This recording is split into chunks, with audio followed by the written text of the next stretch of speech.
How long did you work with Julia Sweeney? Do you know how many seasons? I think probably 3. Her whole run? Yeah. Or 4. She kind of like, so we had Nora Dunn and Jan Hooks and Victoria Jackson as our primary female cast members. Some killers. Yeah. And they were great. And then when Jan and Nora left, then Julia came in and took that primary role of doing a lot of stuff with Phil Hartman. Phil Hartman. Her range is incredible. And then we do talk about in this podcast, really interesting, her character, it's Pat, about a kind of a woman that no one knows whether it's a man or a woman. This was 1991 or 2, but she talks all about her reaction to that, what she feels about it. We also talk about, she brings up a sketch I wrote for her when I was at Lola later. And that even shocked me, and I did not remember, and it was great to hear. It was a very real reaction from me. I always say to people, like, take away David Spade, all the fame, The Bachelorette, all the shows, all the movies, all the world, Missy. He was a dandy little sketch writer. I like that. I'll take that over everything. That's the hardest thing. But you wrote some jokes for me once. You were my opening act. We did a little tour, and I would give you subjects, and you'd go, "Sure, boss." And you had a pencil in your ear and a little notebook. Right away, boss. Here's a joke Dana did today. Why do they call them neat freaks? Why do you have to be a freak if you're neat? That's yours. Can't you just be tidy? Nah, you're a neat freak. I'm vacuuming. Why am I a freak? I'm not a freak. I'm just vacuuming. Freak. Get away from the freak. Get the cat away. That's Dana's new one. All right, here we go. Julia Sweeney.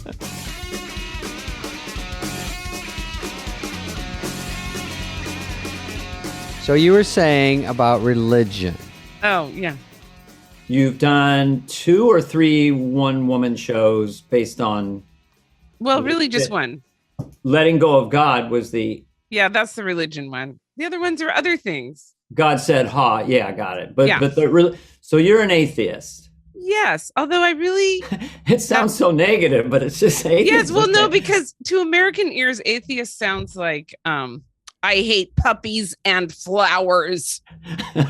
Yes. It's kind of a Nazi-esque thing to it or something. Yeah, even though the Nazis weren't atheists, which I'm always explaining to people. Okay, but anyway. It comes from Catholicism. Let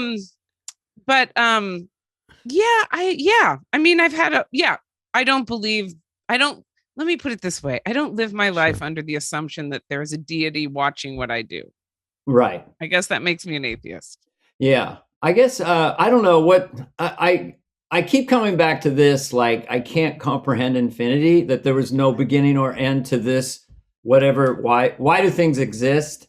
And when did they get here? So I keep going around with that. I did know a Jehovah's Witness once who told me he could understand infinity. I said, so you can think of a God who never was not here, was always here. He looked up and he goes, yeah, I got it. Yep. I want to say to the record, I like puppies and I like flowers. Me too.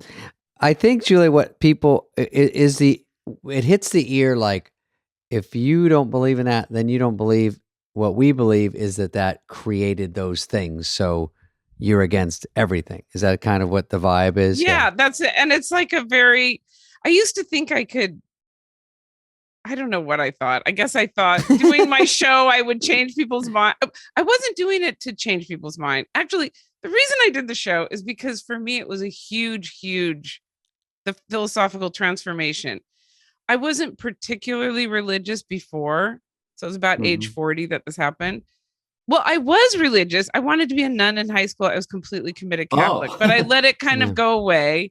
Mm-hmm. And then I had a crisis in my life that made me believe more. Like I really felt, like I had religious experiences. And then after that, I started trying to think, well, what was going on with those experiences? And then as I learned more and more about the brain and how we evolved, then I finally read the Bible. And then over 2 years, I realized that I could explain it psychologically or naturally, or, I didn't need a God to explain what happened to me. And then that was a big dramatic change in my life. And I had been doing these one-person shows about things like that. So I thought, that's a good challenge to kind of do a one-person show about a change of mind that all the dramas all takes place in your head. And that was really hard. And I didn't necessarily achieve it. I had to make stories and, like I had to conform to normal dramatic structure, but I did it. And it was probably my most popular show. But I wasn't thinking I'm going to convince people to be an atheist. It was more like it have comedic tones, I'm sure. Oh, yes. It was actually, Right. I felt defensive about it because I felt like I was getting as many laughs per 5 minutes as comedians were. But because it was a difficult topic, I wasn't considered a stand-up, Right. And well, it's a brave topic, and that's harder in stand-up. It's more respected in a way to try to tackle things instead of 7-Eleven, which I tackle.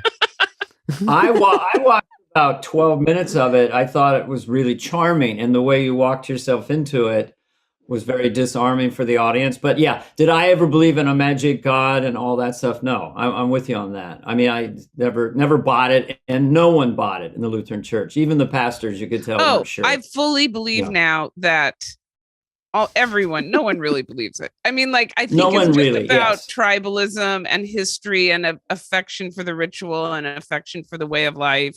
Mm-hmm.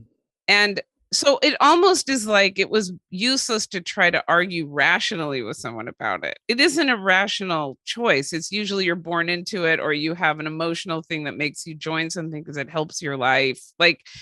And I don't care. That's fine with me. With people, like, I'm not, so I went back to the Catholic Church with my wife, and I found it just interesting because they were talking about Pontius Pilate and stuff, and it's like, wow, they're still doing it. It was like going back in time. But they're still doing these bits? Yeah. But David, I know, it's the old material. David, have you ever had now I kind of, as a hobby, follow these right-wing Catholics. It's interesting. Right wing. Okay. Oh, yeah. There's a huge schism coming in the church, I think. Oh, that makes sense. Because there's the Latin Massers, and they're the people who were with Pope Benedict and not with Pope Francis, and they think Francis is the anti-pope.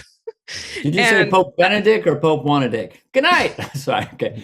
Anyway, I'm canceled. I'm sorry. I'm canceled every 5 minutes. I like that one. I just made it up. Anyway, should we talk about your other supernatural experience, meeting David Spade in 19...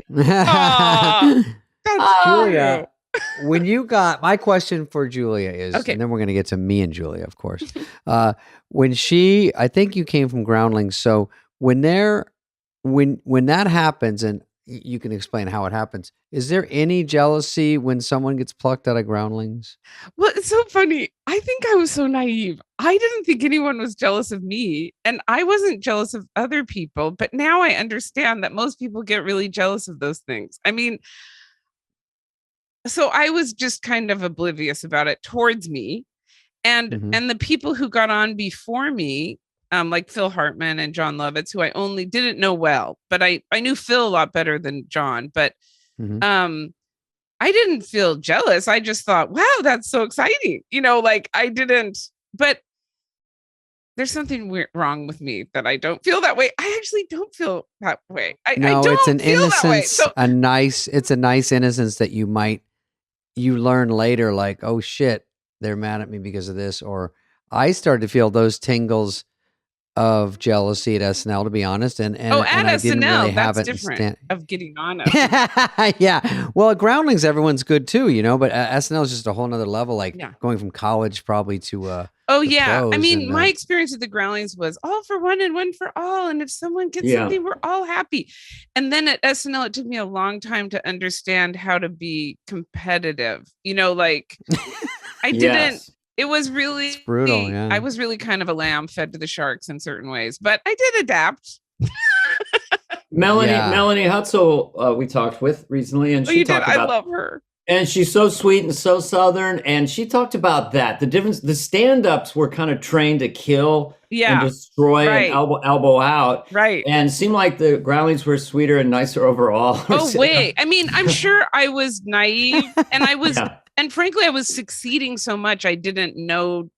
That sounds arrogant to say, but at that moment, I was succeeding enough that I didn't have any awareness of the competitiveness of it. I was just thought we were all doing it. But then when I got to SNL, well, actually, and I feel like I had mostly really good experience there, but now that I'm older, and I look back, I think I really didn't understand what was going on. I didn't understand how hard you had to compete. I thought we were all just going to look out for each other.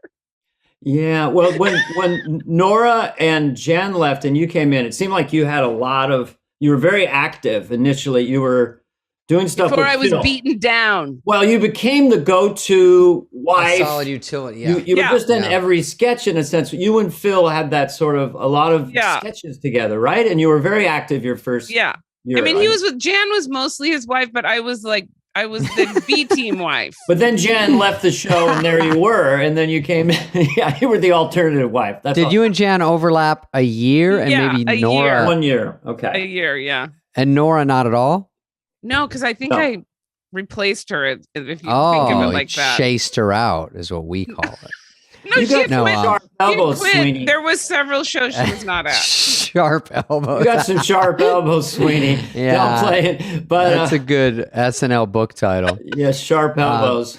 Well, yeah, Julia, so you come in, you get plucked from the Groundlings. Was it anyone else with you, or was Phil and John already there, but you got plucked solo?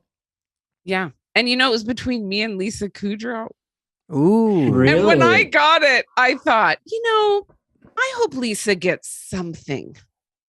Oh, she deserves success like me. Yeah, bless her heart. I hope I hope one day she makes someday she gets on a show. Dollars. Because what? She deserves it. You know what's funny? I'm not saying if there was room for two women, and I'm saying back then it was probably a lot tougher where they wouldn't even consider that. I know. But you and Lisa would have been such a score. I mean, plucked Lisa's together. wonderful. I mean, yeah. So, I mean, I kind of bought into that culture too. Like you have 3 women and 7 to 10 guys. That's how it is. Way too many women. That's right. 3. Yeah, it was a good ratio. 12 guys and 3 women. I really enjoyed that. In fairness, it was true that there was, talk about not enough for the women, and it was true. And it's very, it's. I think nowadays they're more cognizant of it because there's a lot of great women have come through there. And yeah, I think you paved the way. Tina Fey also changed everything. I think she revolutionized us now.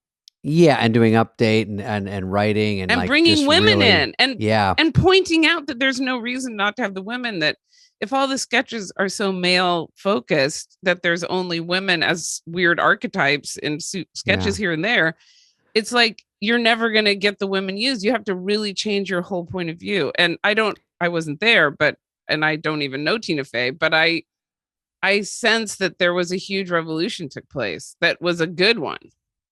It's funny when Tina was there, it sounds crazy, but that might have been the first time when there's like a sketch with all women. Yeah. Where people would be like, what? Well, she wrote about that in her book. I mean, not about the sketch, but just about why you couldn't have a whole sketch group that was all women, or like, why wouldn't you be able to think up a lot of sketches for a lot of women that didn't happen to have a man in it?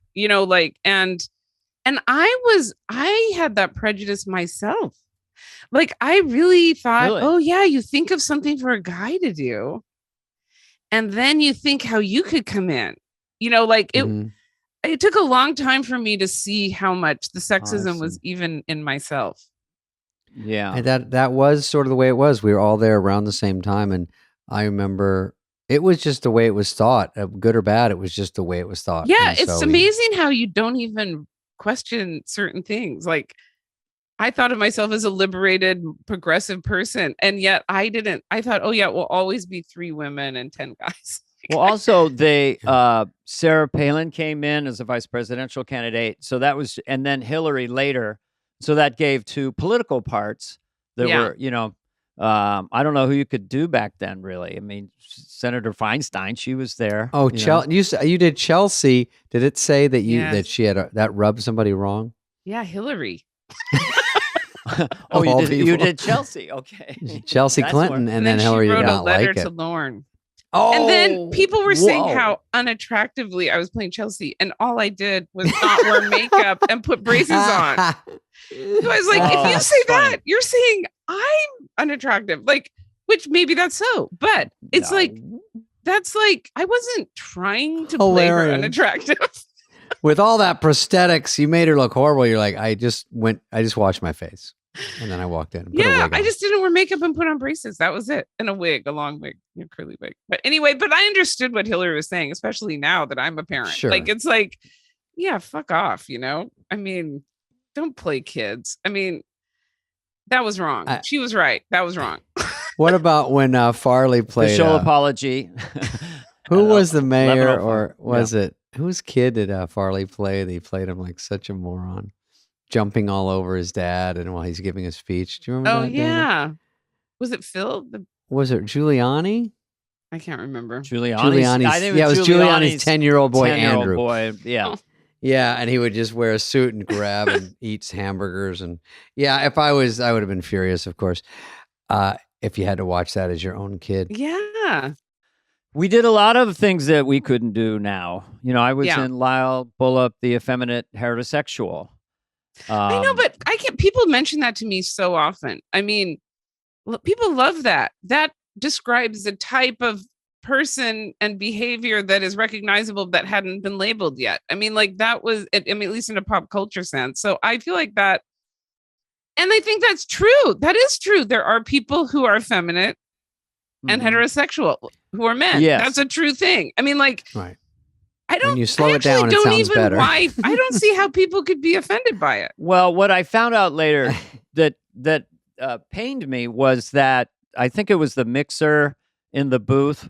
The gentleman at the time was gay, and when that sketch came on, he recused himself. Oh, really? Someone else worked the lever. So, and but why does he think that being effeminate mannerisms is pejorative towards a gay person? I mean, right? Like, it goes both ways. You're right. You know, like I guess I don't. Yeah, I find it hard to understand some of the stuff that people object to. But anyway. I'm with you. We're comedians, and we're not very offendable, and we want to say the thing you're not supposed to say. It's just instinctual, and do the thing you're not supposed to do, and so we're not normal. And then, but that one I couldn't do today, and I did an Asian character too. We're making our way to a character called Pat too, which has had a resurgence in notoriety in the last few years. I mean, there's been a lot of talk about You're way ahead of the game on that. Or behind. Or behind, that's right. I mean, the thing for me is that I always thought the joke was mostly about the people who were around Pat, who were so flummoxed, who were so freaked out, which I thought was Christine and I at the beginning, because we wrote all those sketches together. Christine Zander, as we said at the beginning, the jokes are not on Pat, except that Pat looks weird and drools and is annoying. But it's not because people aren't going to laugh at Pat for Pat's androgyny. What we're laughing at is the people around Pat how to react. Stand it that Pat's androgynous. So to me, it makes them frustrated. Yeah. And so, but that's a subtle comedy thing, that people. Yeah, there's a lot of people upset by Pat. And and the truth is, I wasn't thinking of androgynous people as an SNL audience. You know what I mean? I was doing a character, like we're laughing at this idea. If I thought the audience was filled with androgynous people, I probably would have played it a little differently. You know what I mean? Like we didn't think of those people as our audience, but now you would. Now you would. Sure. You would be aware of them. But then to me, the character, forget that it's Pat and no one knows whether it's a man or a woman, is just a funny character. That's what I mean. The way she moved, the way she talked, it was just a funny character. Goofy, yeah. I guess if I did it again, I would make Pat more enigmatic and make it clear that it was about the other people and not Pat. Almost more Charlie Chaplin-esque, like just people not talking much. Just about everyone else's reactions. Yeah. But anyway, no one's asking me to do that. So no, and it's never too late for it's Pat 2. I think it's time for another one. We do it for 8 million at Warner's. Let me tell you the saddest story. Okay. Now I love it. I was going to New York, and I was going to go to SNL and bring my daughter, who hadn't gone. I guess we've gone twice in her life, but this was one of those times. And the Supreme Court had just had a case where they had brought up Pat at the Supreme Court during the case. And Alito didn't know who Pat was. And then there were these jokes about it. And Lauren and I had been emailing each other for something else. I think I had to get permission for something. Anyway, we had this email, and either here I was like, oh, isn't that funny that the Supreme Court joked about Pat, and who on the Supreme Court knew who Pat was or whatever. And then he said, when you come to the show next week, bring your Pat outfit with you to New York, because maybe, I don't know, who knows, maybe we'll do something out of the Supreme Court thing. But then the actual act of the sad fact of me, like at 58, not at really, like packing my Pat outfit in a suitcase and bringing it, a little weird, hoping that maybe we do a Pat sketch. Like it was really. And of course, no one even mentioned it. And the whole, like, I had to bring the fucking Pat suit. And it was it was such an offhand comment. And then I took it. I shouldn't have. Oh God! Every time was it on a hanger? And did you show up with it on a hanger? Hello, or was it in a little suit? Here's my outfit. Yeah. It's a really so funny is it a character. cold opening or is it an update piece? And everyone's like, what? No one even mentioned it. And then it was like in front of my husband and daughter, which we all just took carry on. It's like, no, I have to check my Pat outfit. And then it's like, oh well, I guess I really didn't need to. How come Church Lady never got together with Pat? Why was Pat not on Church Chat? That seems like we should have done that. God, I always travel with my Tom Petty hat.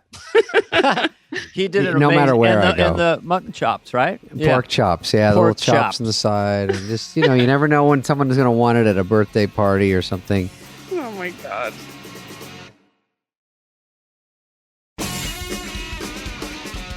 When you came on, you started. I started 4 weeks of the end of a season with Schneider, and then I think you started with Rock and Farley. That no, beginning Farley of was that year? there. I came and visited the show when he did his Patrick Swayze sketch. I watched that show from the audience, but I wasn't on the show yet. So you came in mid-season, probably, right? Well, no, it was just, I think it was the next episode. Oh, okay. Maybe I knew I was going to start, but I wasn't in that episode. Yeah, I came the week before to look at a show. They said, why don't you come early? And I think that may be what they do to us. But and you watch it and going, oh my God, I'm going to be part of this shit. It's moving so fast. I have no idea what's going on. I think it's scary watching a practice show, projecting yourself out there a week later. How will I be out there? I mean, but you guys because you guys, see, to me, it wasn't, but it wasn't scary to me, but that's not saying that it shouldn't have been scary. But I think because of doing sketches at the Groundlings, it was just like I was in so many sketches and you had to learn. It was very similar to being at the Groundlings. Yeah, you're right. That's right. That's different for me and Dana because we. So it didn't seem scary. I actually had the opposite. Like I thought, as I watched it, I thought, oh, I can do this. I can do this. Oh, good. Yeah. Wow. So you come in and you see all of us. So Phil, you knew, and you have great admiration for Phil, and you guys were good. He'd been my teacher at. Oh, teacher. Yeah. God, who's better to teach? He's so good. Oh my God. No, he changed my life with his teaching. He was he could really, not very many comedians can explain why they're funny and how they do it. And he could, Funny thing about Phil seeing around the office is how Dana knows him way better, but how unassuming and how egoless. And he's always thinking about other things at work when I'm only thinking about SNL because but he's so good. He would be like, hey, I might go fishing this weekend, or hey. And then you think, how are you thinking of one other thing? This is driving me mental to try to, but he's just I just great. remember how organized he was. Yeah. He had his folder, all the sketches, all the lines. He really made sure he knew his lines. Oh, he's so good. Yeah. He took it so seriously. Yeah. And then he was so disciplined around it. And then he would have a Popular Mechanics or some kind of Motorboat Today magazine. Yeah, he'd be looking at schematics of an Evinrude, and then he'd put it down, and then he'd go in a rehearsal scene, nail it perfect. Nail it. Go back out. I think he had that red hardcover that says Saturday Night Live in the corner in that circle, and then it was like a red hard notebook, and you'd open it up, 3-ring binder, and you put That's right. Yeah. I'd put my 2 pages of script for that week in there and open it up. Aw. My update bit. It's a consistent theme with David. He had a rough time. I keep saying it. And then, so you got along pretty much like you knew. What were your first thoughts of like an Adam or something? What's my first thoughts about what? About like Sandler or Farley. Sandler came a little later, I think. Oh, right. Maybe a year later. Yeah, I think he wasn't there right away. Ellen Cleghorn was with you. Yeah. Siobhan Fallon. Yeah, I love Siobhan. Yeah. Melanie Hutzel and Beth, right? Beth for a season. Beth Cahill, yeah. Those were kind of your primary. Yeah, I didn't really know Beth very well. She was just there for 1 year. But yeah, I mean, it was exciting. I mean, of course, it was the most exciting thing. You're at the center of the universe and you're at the top of what you would want to be for your skill set. I mean, like, it's the best. I mean, it was the greatest, most thrilling thing. I would say it was completely great till the last year. And at first, what happened the last year? Well, for one thing, the sketches changed. They were more bro sketches. And who would be doing that? And there was no place for me in those sketches. I mean, like, there was no, and I wasn't getting my own stuff on and no one was casting me. And Christine had left. That was the big thing. So we had written together every week and she'd gone to work on Third Rock from the Sun with Bonnie and Terry. Christine Zander. Great writer. I just was lost without her, frankly. And I felt like the sketches were more, I remember something, I mean, it was kind of terrible. There was some sketch where they had to have a beautiful woman. And I was listening to everyone talk about how none of the women who were on the show could play a beautiful woman. And they had to bring in a model because there was literally no one there that, even with makeup and everything, who could pass as sexual. Like, and then I was like, wow, oh my God, really I mean, not that I would have necessarily been that choice anyway, but it's like that point of view, there just was no room for me. Now, looking back, I think I should have pushed harder of my own comedy and I should have, shoulda, woulda, coulda, like everybody does. But Xander, and the Turners, who, if people listening, Bonnie and Terry Turner were great writers together. Christine Zander was wonderful. So having them in your corner, or at least a piece of it or something, it really takes a chunk away, and you need every piece to keep going. And if you have a little bit slipping, and I knew it would be harder, but I didn't know it would be devastating. I didn't know that it would be. I thought the bottom would drop out. Yeah, the bottom really seemed to drop out, and so for the first time, there were sketches shows I wasn't even in it. And that was hard. It was really hard. I could hardly wait to leave at the end of that year, but. Up until then, though, it was fantastic. Yeah, I mean, sure. It really was very exciting. Yeah, it seemed like I was there three years with you, and it just seemed like you were really, really active in the show. Yeah, and I think that was a big part, was my youthful enthusiasm, and also Christine. And Christine, who wrote the reconciliation sketch? It was such a me. That actually, I had written that sketch. Well, Christine and I wrote it together, but. I had the idea and done a kind of early form of that sketch. Do you want to describe what it was? I mean, well, it was.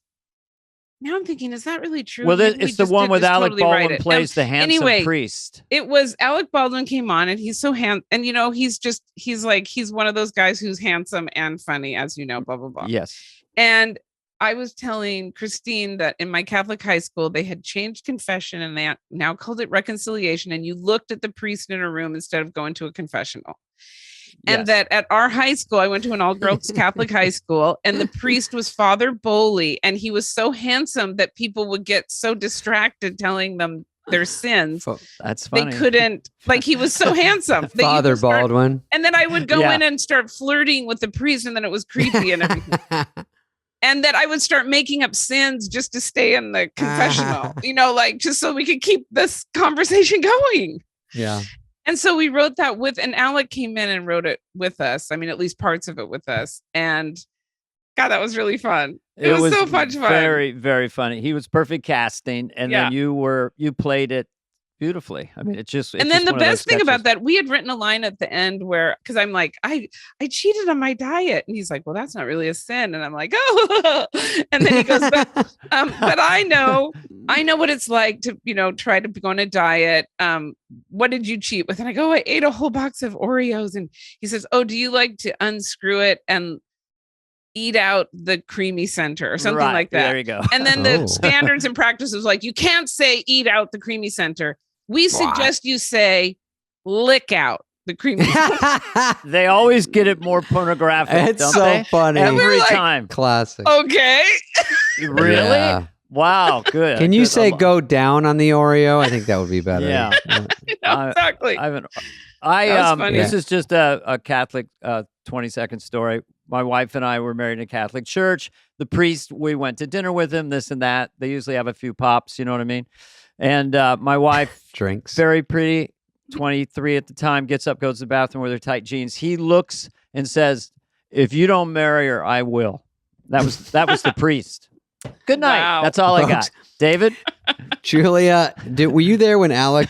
I'm just looking at your thing where it says you brought up Alec, and then it says she demonstrated an early talent for mimicry. What is that? Is that like on IMDb or something? And character. Yeah, it's awesome. A love of because I characters. didn't. I by the way, I was not good at mimicry, and people would often have assigning me famous people to play, and I feel like I really was like C- at that. Like, it actually feels like don't more have a special skills at the bottom. Mimicry. I heard you're good at mimicry, and you're like, you were a mimic in third grade. Do you remember right? Dana? I don't think Julie was there, but Alec's first show was my third one, and he did a sketch called The Mimic. Unless he did it later. Oh, I think Were you there for I The think Mimic? he had done it when he came. He had already done that. This is the stupidest sketch. And he was so funny. He goes, The Mimic. And he picked up the phone and go, hello. He goes, he can do anything. And then he was like kind of bad at all of them. And because he actually is good at all these accents and stuff, but and he dressed all black. The Mimic. Well, the classic was Frank Gorshin. He was a brilliant impressionist on Ed Sullivan in the 60s. And he would do the classic turn away from the camera and kind of fluff his hair up and then come back, which is like, look at me now, So I like that. I like that kind of impression. yeah, we can do voices.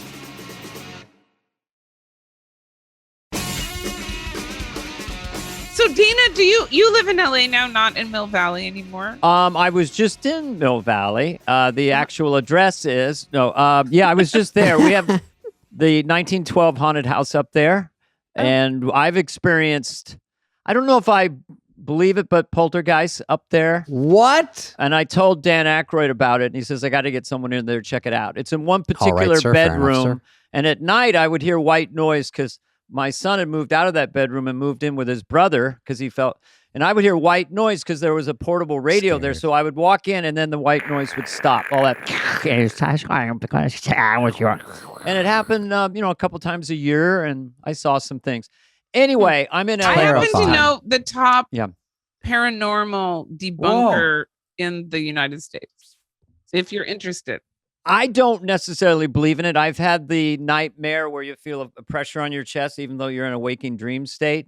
And that made me leave the San Ysidro hotel one night with my wife at 3 in the morning. I woke her up and said, we have to go now because I felt the pressure on my chest when I'm sleeping and bouncing up and down on me. And then I went and used the bathroom, thought, okay, I was dreaming.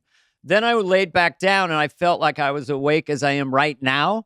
And then massive pressure that felt angry pushing down on me, and I was couldn't move, and then it released me. Didn't you have heart issues? Isn't there a physical explanation for that? Yes, I had 7 stents and a botched bypass 25 years ago. Look at me now. Those are my issues. Let me charge No, but myself.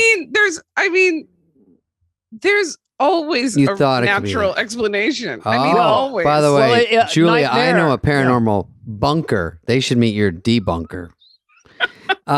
Dana, I get scared at my house because I just moved and I don't want to hear that story because I hear like clicking and the house settling in quotes. But it's like, and Julia will say it's a house settling, which I say because I can't, in the middle of the night when it's dead silent, you're so scared. You're like, I have to think of a reason. What's going on? Because it's always scary. But I haven't felt pressure or anything like that. I would fucking freak out. Oh, I rented a house. Since I became a person who doesn't believe in supernatural things like that, Except us. Yeah. I never get scared. I mean, I get scared when I think there's a reasonable chance that something's truly wrong. But that kind of stuff, I just think there's some things making the sound.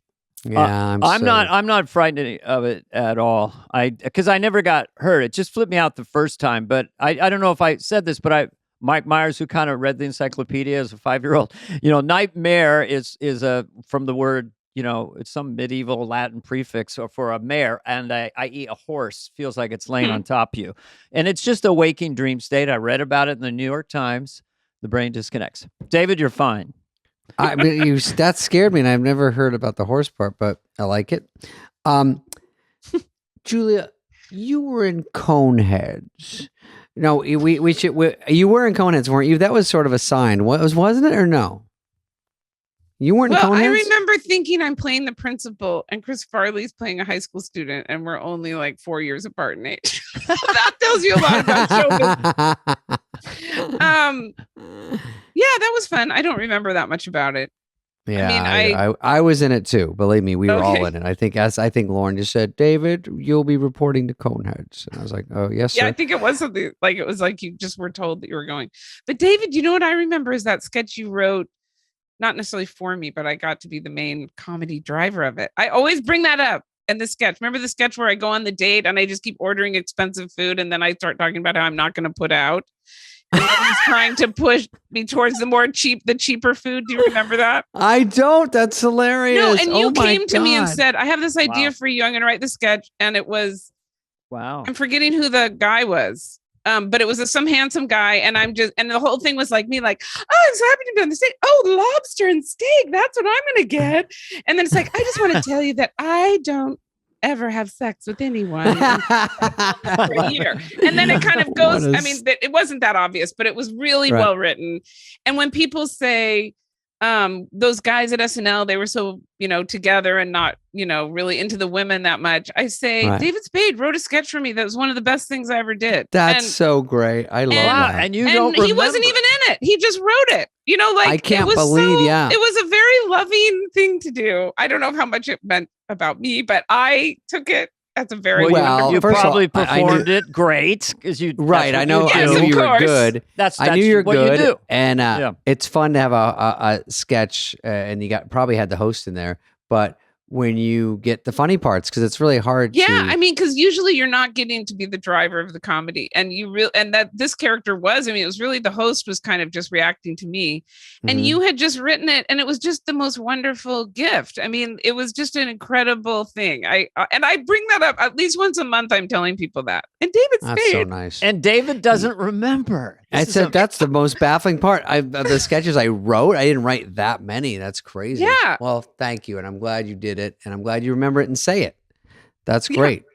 I don't want to talk about me forever, but I like. Do you want to talk about not many people? This will go full circle. Got a movie out of a character and you did. There was no Church Lady movie. There was a Stuart Smalley movie. There was a Pat movie in the 90s. Anybody else of a character? I think those were the two. Those two should have been in the movie together. They would have been great. I know it. That was is that a bittersweet memory, or is it a good one? Definitely bittersweet. I had such a good time making it. We didn't know what we were doing. I didn't do it with Lorne. I didn't understand the politics. He wanted to do it, but then didn't he own it? Didn't he own the character? No, I was one of the people. When I came in, my lawyer got me to own Pat. I don't know how. Okay. It doesn't even matter. Got it. So you owned it and did it outside the system. So I could have, because I had done that character at the Groundlings. I don't know why. Anyway, so he did. So it was my choice, and I think I made a dumb choice not to have Lorne be the producer of it, because all kinds of awful things happened, aside from the fact that we didn't write a good script. So I don't know. It was really fun to do it, and it was really fun to make it. Oh my God, it was so much fun. And I learned so much, and then it was really a big bomb, but I always felt grateful for it. And I wrote to Eisner afterwards and said how I know I made it. I know I just wasted $8 million of your money. Really? But I learned so much and had a great time. And I know that shouldn't compensate for it, because that's a lot of money. But I just want to say everything about it was really great. And thank you I'll never forget that, obviously. And then he sent that letter around Disney because, like, here's somebody who's grateful for failing. Yeah. Wow. You know, Julia, I did that with a movie once, and I think that's so cool you did that. I felt so bad after a movie. I called the guy and said, I appreciate you doing it. I'm just so sorry I didn't do what you wanted, kind of thing. And I don't think you wrote me back, but I do think for myself, I felt like I needed to do you that. realize, like, now, of course, everything's so different now, but I don't know how I would have done it differently. And maybe I wasn't really up to the task of turning that into something successful, but it wasn't. and you know, yeah, but I got the chance. I mean, I got the chance. But Julie, is it hard to take a sketch? I'm sorry, Dave. Yeah, but that's take a sketch difficult. And you've done a sketch and you feel like a lot of the good jokes is the reason the sketch is doing well. And then you're not really starting from scratch, but to fill the whole movie. No, I think it is. I mean, actually, it wasn't until late. I didn't watch all the Charlie Chaplin movies till much later in my life. And when I watched them, I realized not that the character of Pat is anything like the Charlie Chaplin character, but that the way he was enigmatic and let everyone else be reacting to him while he was doing physical things would have been the way that I think it could have succeeded. But I didn't know enough to know that. I was in some very shitty movies, but I never felt like I was driving the boat. But I do think that Funny with the Sound Off, like if the sound broke on a Pat movie, it would be nice to think it could still work. But that to solve that dilemma, especially, you know, Stuart Smalley, these are quirky characters. They're not. Yeah. I mean, I think Wayne and Garth just followed Bill and Ted, and they're like dudes, you know, party on. They're very accessible. And to make Pat, it would be a challenge because it's such an eccentric character, but visually and it's funny. And it's audio. It's sort of like more for adults, and Wayne and Garth could be for adults or kids. You know, they can get into it too. Yeah, because it's like very kids. But you know, Stuart Smalley, when I lived in Chicago for 10 years and I was helping to teach at the Harold Ramis Film School. They have this film program that I was teaching. I was really not teaching. It was a friend of mine teaching it, but I kind of helped for one semester. And we were watching some Harold Ramis movies and he directed Stuart Smalley. And so we watched it, and you know what? I liked it. I thought it was a successful film. It's a really quirky movie, but I was really, unlike Pat, when I watched the Pat movie, I was like, yeah, this doesn't work. I mean, this really didn't work. But Stuart Smalley, I thought worked. Yeah, I mean, Harold Ramis is so talented. I think talking to Al Franken, I think he's going on Fallon soon, and I told him he should do Stuart Smalley, even for the young audience, and hold Jimmy's hand, make it all about Jimmy. You know, good enough, strong enough, you know, that kind of thing. So, oh my God, you know, I almost canceled myself, except that no one cares if I'm canceled.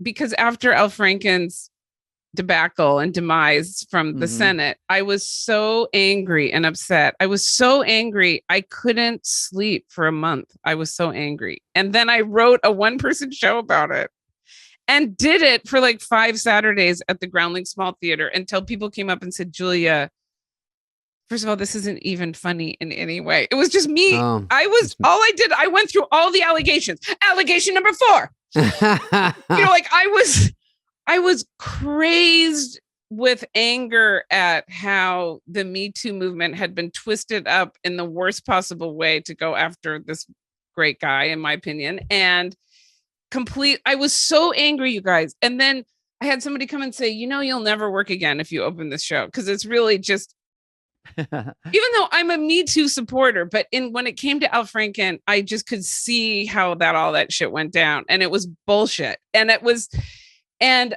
then people weren't talking to me. And then I finally just dropped it because I couldn't make it entertaining enough. It really was a show of me for 90 minutes talking about each allegation against Al Franken and why, and my bulletin board and this and why and why and why.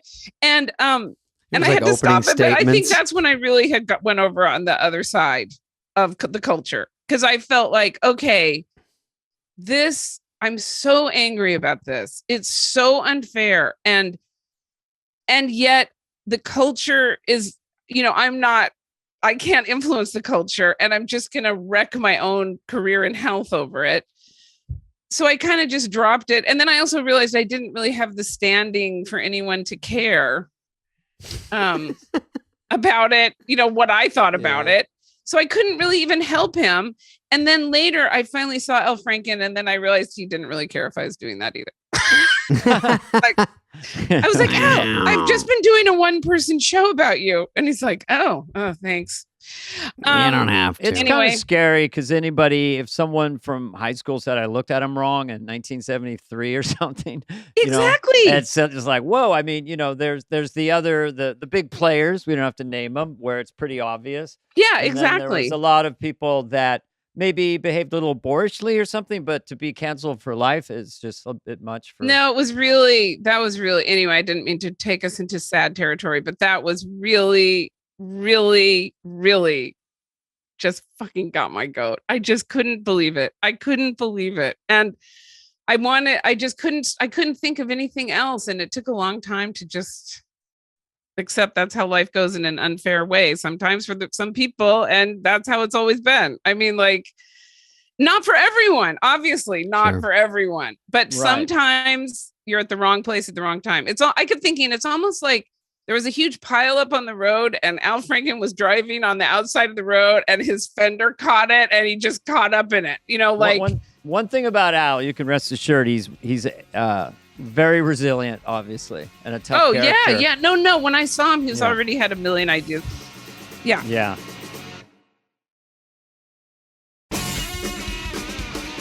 All right. I have a gear change question for Julia. You have a what? A gear gear he's change. Shift gears. Okay, yes, I'm sorry. No, I don't care. We love all of it. We love all listeners. questions. Before I got off, I wanted to ask you I read that you felt badly that you might have cracked up during Motivational Speaker, and I never thought of that of you. I never thought anything negative about that. I thought I did. I do have a problem controlling laughing during sketches. I didn't ever think that of you. I thought yeah. I fucked that sketch up. Me and Christina ruined it, but we were just laughing, which didn't really ruin it. It was so rare funny. to happen. Yeah, that it was really just seeing the funniest thing. And you knew that it was going to live forever, and you're in the middle of it, and you have the best seat in the house, and I can't stop laughing. Like, that was good. Farley in that character, I said it on another podcast. I think that's the most potent thing somebody's ever done. Maybe just the way he squatted and got ready for his next line. It's very crisp moves. It was like Chaplin-esque. He's just going to get squatted, get set with his body before I that might have broke me if I was in it. I think Phil might be the only one that didn't laugh. I know Phil is so good. I couldn't control it. I couldn't control myself. We all started to break. And that's the problem is that and back then, I think they do it more now. They crack up a lot. But it was definitely a no-no. No, it was terrible to do that. You were being like, the Carol Burnett show now. We didn't have as much fun as we could have had, because I was just thought you get fired. I mean, when Phil finally broke doing Tonto, Tarzan, and Frankenstein, and he's Frankenstein, he crashes through the thing or whatever, and then that first time Phil broke. Phil was done. Fire bad. And then I was toast. And I thought, wow, this is amazing. Is he going to be in trouble? There's always fear on that show. Yeah, there was. I wonder what it's like now. Because I was thinking, Lauren is so much older now than the people who are performing than he was from our age. For us, he was kind of an older guy, but now he's a much, much older guy. Yeah, 76, and then a new cast member is like 22, and they're chatting about comedy. That's a whole different feeling. I mean, I wonder what it's like. I don't know. The meetings are like, who's your favorite rappers? Rap singers. Right. Is Dr. Dre really a doctor? Does anyone know? Please. I think they always seem to find a way, that show, to find great people. Kristen it's an incredible success that I didn't think. I thought, it'll go for a few more years, but you really have to hand it to him. I mean, it's really incredible. He is the show, and he never panicked because there were so many years of we got to do it taped, or we got to change the name and change the band. And he knew he had an incredible brand. and he just stuck to it. And like Steve Higgins said, Lorne wrote the Constitution of the House, and then it's liquid form. It can be whatever it becomes, because now going full circle with women, they play a lot of men on the show. You probably would have done George Bush or Ross Perot. Yes. Well, the reason I played Pat at first is I was trying to play a man, but I didn't feel like it was very convincing. And so I thought, I'll just make a joke that you don't know if it's a man or a woman to kind of cover for my lack of acting ability. But now I probably wouldn't think that. I'd think I could just play a man if I wanted. Julia, can we just get because we need something to trend. You know, we're behind Smartless, but we're getting close. Do you, inside your mind, have you ever thought to yourself, was Pat a man or a woman? Just internally to yourself. Do you know the secret? I'm sorry. There is no secret. There is no secret. I know. I wish I could, so you had a little sound bite. You could use out there, but I know I'd be lying. Making fun of sound bites. Here's a sound bite. Church lady wasn't religious. No, I don't know. We could have done a church lady becomes an atheist. That would have been funny. Oh, I do think church lady with Pat would have been perfect. You know what I think is that they just live together and you just don't ask questions about that relationship. They moved in together, you think? I just think it'd be funny if they just you find out that they've lived together for 35 years in separate rooms, but it's just curious. Yeah. And church lady just says we anyway. That would be your thing. We like to get dressed, don't we, in our clothes? Well, we have our special clothes on that fit us in a certain way, so we can't tell quite what we are under. Anyways, Dana, do you have anything else for the lovely Julia Sweeney to ask her? So you guys are both mainly living in LA now. I'm living in LA. Are you? Yes. Or yes, I moved back from Chicago. And so I bought a house in 1992 that I thought was going to be a starter house, but it's an ender house. And prices have gotten pricey. No, because I couldn't afford to live in this neighborhood. There's no way. No chance. So now my husband, I just married about 15 years ago, and my husband and I 15 years. Yep. Yeah. Yeah. He's a good guy. Go ahead. We're remodeling that house. It's a small house, but it's perfect for 2 retired people. Mm-hmm. And so we're remodeling it, and we're living next door while it's being remodeled. But it's supposed to be done in about a year. It's supposed to be done in 10 and a half years. So are you? Yeah, it takes a while. So when it's done, I want to have you guys over. That's more like it. It'll be really pretty, and we can sit in the backyard, and I'm a good cook. I would love it. Will you invite us? I'll go as Dana's +1. Do you have my email, or Greg will give it to you? No, Greg, you'll give me both their emails. Yeah. I think I saw you, David, at somebody's. Who was it? A party. Anyway. Oh, David at a party? Yeah, that's crazy. No, Dana. Those are the good old days. But I still go out if it's someone's dinner or some small thing like that. Yeah. Yeah, that's what I used to have big parties all the time. I used to have a Sunday night party that was huge every Sunday. I think I remember was young. That. Yeah. But now I like 4 to 8, small, the right people, nice food, early. Early is the key. Early. I like to eat early. I like to eat at 4 or 5. I eat at 5.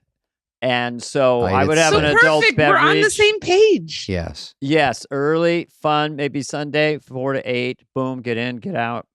Maybe 4 to 7. And you're an atheist, so you won't care. It's a holy day. Sorry. I am too. No, I'm an agnostic. I'm pretty sure I'm not an atheist. I don't know. Whatever. Joke to come. Julia, send us a mass email and get Dana and I on Julia Sweeney, one of the all-time great cast members of Saturday Night Live. Thanks for having me. It's really nice to see you guys. And when your house is done, we will see you. And if we don't see you then, we'll see you at the 50th. And my hair is going to even be more weird. Do you think I guess it's pretty close to that now, right? Oh, yeah. 2025. Get the Pat outfit back in the suitcase. I'm going to get a few little things done right before I go. The last one, I really cared about being there, and it was really important for me, my identity, that I was on SNL. Mm-hmm. I'm in such a different place now. I don't even know if I'd go because I just feel like, yeah, okay. I know. Do I want to fly? You just, I know. You kind of. It's really about Lauren. kind of. Well, no, I mean it is fun, but you don't. It's not like you can really talk to people. I mean, like. You just kind of be in this. Okay, no, anyway, you're going, hey, there's Bill Hader, or there's Melanie Hutzel. Yeah, I know it's everywhere, but nowhere. I like a small party, 6 to 8 people. I think 4 to instead 8, I'll have it after you guys go. I'll have my dinner party, and we'll tell tell me you all everything the that happened. juice. Yes. Yes. Juice right. it up. All right, Julia Juicy. Sweeney. Okay, so honey. I'll get your pleasure. emails. Yes, get our emails. From We'd love to Greg. keep in touch, and so great to see you. So This good is to a see you. fun part of this podcast. Is Okay. getting reconnected with old friends. All Bye, right. All right. Bye. Bye. Bye's awkward. This has been a podcast presentation of Cadence 13. Please listen, then rate, review, and follow all episodes. Available now for free wherever you get your podcast. No joke, folks. Fly on the Wall has been a presentation of Cadence 13. Executive produced by Dana Carvey and David Spade, Chris Corcoran of Cadence 13, and Charlie Finan of Brillstein Entertainment. The show's lead producer is Greg Holtzman with production and engineering support from Serena Regan and Chris Basil of Cadence 13.